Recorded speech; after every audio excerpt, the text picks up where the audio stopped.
Ottawa, a city which for centuries stood apart among capital cities. It wasn't its scale nor spectacle which set it apart, but rather its restraint. Our federal, provincial, and municipal leaders aligned with our National Capital Commission to enact legislation specifically intended to preserve the primacy of our national symbols and the beauty of our natural environment.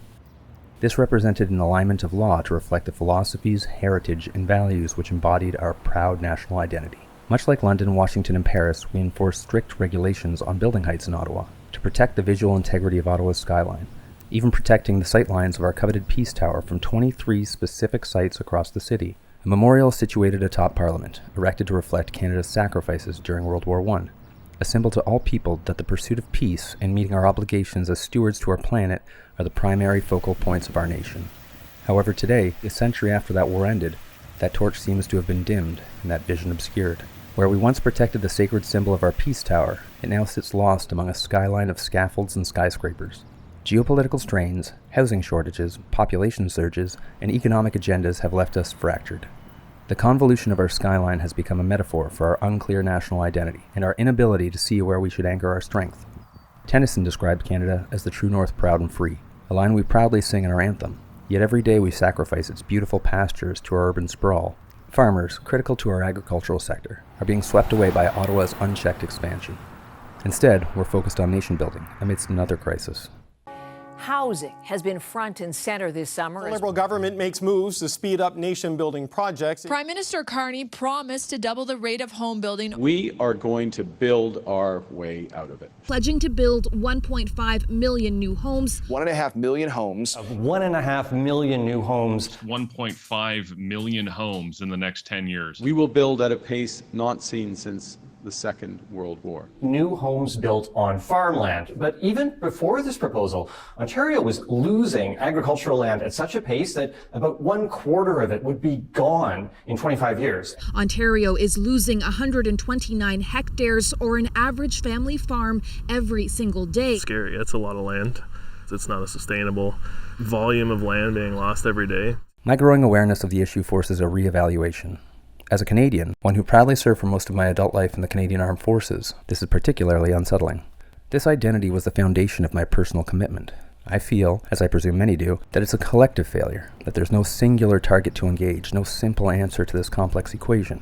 While I'm active in exercising my civic duty, beyond that I feel helpless to effect the changes we need to see. So then, what do I have the power to do about it? Where photography once paid my bills, it's no longer my profession, simply a practice. While I've shot a few weddings and events recently, almost all of my photography work has been shaped by and in support of our Sustainable Strategies course. My past methods and methodology sought to create ambiguous narrative gaps, to encourage agency and solicit engagement through applied and deeply personal associations, utilizing fragmentation as a metaphor for my neurodivergent processing experiences. You know, if it doesn't have ambiguity, don't bother to take it. I mean, I love that aspect of photography, the mendacity of photography. It's got to have some kind of peculiarity in it, or it's not interesting to me. However, my methods were disjointed, leaving my portfolio inconsistent and difficult to navigate with regards to its tonal cohesion and implied metaphors. My research and current work looks to photographers and creators like Lindsay Best, Kenzu Koike, Sally Mann, Dora Maar, John Stezekar, and others, specifically chosen for their applicability in developed bodies of work, their capacity to employ method and metaphor in the context of social causes, or in the way that their methodology, neurodivergent processing, or deeply personal forms of expression have led me towards a more refined and intentional aesthetic. Robert Adams' emphasis of the quiet tension between human development and the natural environment with his work The New West was one of the biggest influences on my own urban sprawl work. His methods prompted me to consider how visual restraint can powerfully critique unchecked expansion. Further, Bill Owen's Suburbia series inspired me to frame the domestic and cultural implications of urban growth, reminding me to center everyday people within the wider narrative of infrastructural change and national identity. I've always been interested in the notion of a utopian space. A space that doesn't exist, but that is somehow rooted in reality. Hannah Hughes and Dafna Talmor's philosophies and bodies of work were particularly applicable. Both had spoken directly to the consideration of repurposed media materials and the integration of abstraction, specifically representations of landscapes as a means to explore the plurality of viewpoints. I found myself beginning to experiment with different sustainable methods. I was looking for conscious and intentional analog and digital means of fragmentation to reflect my neurodivergent experience. It was my belief that I could employ such strategies not only to explore the duality of experience between neurodivergent and neurotypical, but also to explore both sides of the urban sprawl. Talmor's series Constructed Landscapes was a large part of my inspiration to specifically employ double exposures, which highlighted the environment of Ottawa. Her exploration and interplays between ecosystem and environment inspired me to specifically seek out features and biomes of Ottawa and its surrounding areas, to employ them as obscuring components. I hoped in so doing to present work which reflected the culture of Ottawa's people, as seen through its urban artwork, street murals, and graffiti, as well through as highlighting the beautiful natural landscapes and farmland. My intent in so doing was to present poignant art which represented components of both elements of the urban sprawl. I found the narrative dissonance of visually jarring fragmentation, particularly in the urban work, a more honest metaphor for my own struggles with neurodivergent processing. Where Hughes and Talmor lean towards cleaner fragmentation, I found a personal truth within the visual dissonance. My latest project has become a focused exploration, not just deeply personal, but deliberately confronting the neurotypical expectations around visual coherence and meaning. I feel it highlights the range of processing tensions, drawing the viewer to consider how the nature of personal perception, memory, and associations not only intimately inform what we create, but how we consume. My intent is to organize and submit this completed photographic series to the National Gallery of Canada, and I'm timing it to coincide with Earth Day in 2026. By so doing, I aim to spotlight the pressing issue of urban sprawl right here in our own city, through a lens that is both local and urgent. With regards to sustainability in my professional practice, there have been distinct changes to reflect my personal commitment. I shoot less and plan a lot more, focusing on metering and being intentional with my shutter, reducing the amount of time spent running my computer while culling and post-process. I also scaled down the amount of equipment I use, not only to consider the environmental impacts of batteries, but so that I can carry less. This allows me to ride my motorcycle instead of taking our more carbon-unfriendly SUV. I've researched the environmental impacts of my equipment and made the conscious decision not to transition to a mirrorless platform, but rather to maintain my aging DSLR.